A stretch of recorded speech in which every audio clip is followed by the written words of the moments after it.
Okay, so this is cat anatomy. We're starting with the brachiocephalic artery, please. Okay, so that is coming off of the aortic arch. Any chance we could also use the blunt probe? Yes, absolutely. Coming off of the aortic arch right here, this is the brachiocephalic artery, which branches here once and then up here a second time. And it is beneath the vein. It is beneath the vein. So next is brachiocephalic vein. This is the brachiocephalic vein right here. It leads into the superior vena cava. Left subclavian artery. So the left subclavian artery is the second thing to branch off of the aortic arch, and it is right here. This thing right here. I'm just zooming in on it. Right subclavian artery. So the right subclavian artery is this over here. It branches to the right off of the brachiocephalic artery. It's right here. It's this second branch over here that leads that way. Right common carotid artery. So the right common carotid is this branch here. Also branches off the brachiocephalic. Wait, can you point to the branch again? Yep, the branch is right there. Left common carotid. Okay. And the left common carotid is also branching off of the that's a good place to grab brachiocephalic, it. and it's right here. That first branch off the brachiocephalic, and it leads to the left on the Superior cat. vena cava. Superior vena cava leads into the right atrium of the heart. There's this large blue thing here.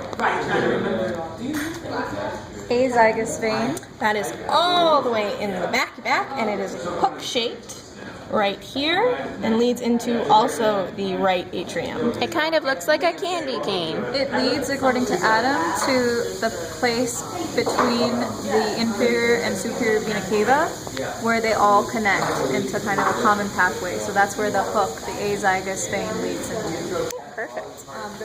The thoracic aorta. The thoracic aorta is, I believe it is back here, and it leads from the aortic arch right here and down through the diaphragm. So this is that. Abdominal aorta. The abdominal aorta, if we move to the side, all of these lovely small intestines, and this is the abdominal aorta right here, leading all the way down in pink. And it's called that because it's below the diaphragm, right? Yes, and it's in And the can you point to it once more? right here. Celiac That guy. artery. Okay. Celiac artery is the first branch, and Hepatic artery. the hepat. Yep, so we have the celiac. Yep, so we have the celiac here. The first branch off of it is the gastric artery. Second branch off of it here is the hepatic artery. And the third branch up here is the splenic artery. Okay. GHS. G right here. H up a little higher. And S. Perfect. Anterior mesenteric artery. That's this one right here. The second branch off of the celiac artery. That's the gap. No, sorry. The second branch after where So the this celiac artery starts off of the This abdominal. is the gastric. This is the hepatic. And this is the splenic. And then this is the anterior mesenteric artery. Yeah, what I was saying was it's the second branch off of the abdominal Abdominal aorta. aorta. Oh, yes. Is the anterior mesenteric artery. Yes. So posterior mesenteric artery, Is all the way down here. inferior to the renals. Because These it are has the to do with renals. thinking about where the anterior and the posterior positions on a cat are. Yeah. So let's this point. is the renal artery, and there's one on each side. And then this one here is the posterior mesenteric artery. It seems a little skinnier than the renal, than the abdominal aorta, and the renals actually. So And what was that one that you just touched, Liz? This one here is the anterior mesenteric, and this here is the posterior mesenteric artery. Oh, perfect. Thank left and right external iliac artery. So here are the two. This one is the right, and this one is the left. External because they're on the outside iliac arteries. And these two are the internal iliac arteries here. Left and right renal arteries. We actually just talked about Those are that. up here. One again. of them is cut in this cat. Yep, right here. And then we also have the veins that are right next to them, which are full of the blue gook. Okay.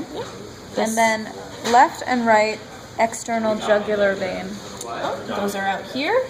So this here is the external jugular vein, And it's thicker. and it's thicker, and this is the internal jugular vein. And when we have the cat closed up, you can see that that's Really what would be external. Whereas this one does go internally. Left and right femoral artery. Let's move Here back we go. down. So we've got, this is the femoral vein here, this one here is the femoral artery. As you can see over here, they do lie parallel to one another. Hepatic portal vein. The hepatic portal vein is this large cut yellow vein right here that leads from the small intestine to the liver. And could you just show, like, for placement, I'm just going to zoom out so they can see, like, where it comes from. Okay, yep. So from these small intestines in here, and it goes up into the liver right here. Perfect. And this is the gallbladder. Left and right common iliac vein. Left and right common iliac veins are down here. One is in there, and here is the second one. How are they different from the external and internal? This is the external, this one here. The big one. Yep, these big ones. The externals are the big ones, okay. Yep, and then these are the internals. And what are the commons again? I think that those are the commons. So now, sorry.